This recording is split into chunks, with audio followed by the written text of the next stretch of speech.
Ayan mga kababay, magandang hapon sa inyong lahat dyan. Palibagong araw naman tayo, palibagong vlog. Ito mga kababay, magluto si Commander ng paksiw na yellow pin. Ayan, puro buntot, 3 piraso. Ay 4 pala, naduling ako. Ayan, may maliit pala. Ayan, tapos magluto din siya ng adobong sitaw. Ayan o. Ayan, magandang hapon sa inyong mga kababay at ito, umuulan-ulan na naman. Grabe yung ulan. Lagi na lang ulan-ulan. Yan o. Yan mga kababay. Magandang hapon sa inyong lahat at happy Monday. Yan.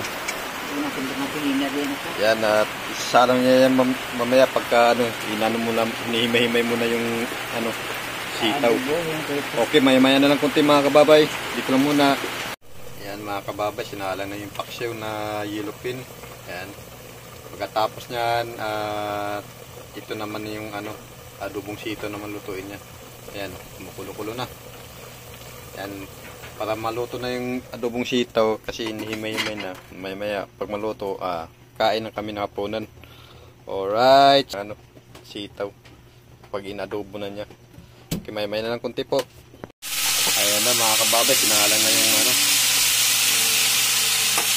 sitaw. Ayan, nilagyan na ng paminta saka sinalang yung bawang sibuyas. Pati medyo sarap, nilagyan na rin na kalambutin na yun. Hindi na nilagyan ng lahok yung sitaw. Kasi wala nang pang lahok. Ayan mga kababay, ayan, at minimikos-mikos, lagyan ng toyo. Ayan. Alright. Wow. Ayan, naluto na kasi yung paksiw na yellow pin. Ayan. Lagyan na ng toyo. Alright. Matigil na yung ng matika. Dahil sa may toyo siya. Alright. Ayan mga kababay. Yan ang ulam namin ngayong hapon. Paksiw na yellow pin at adobong sitaw. Alright, saya na.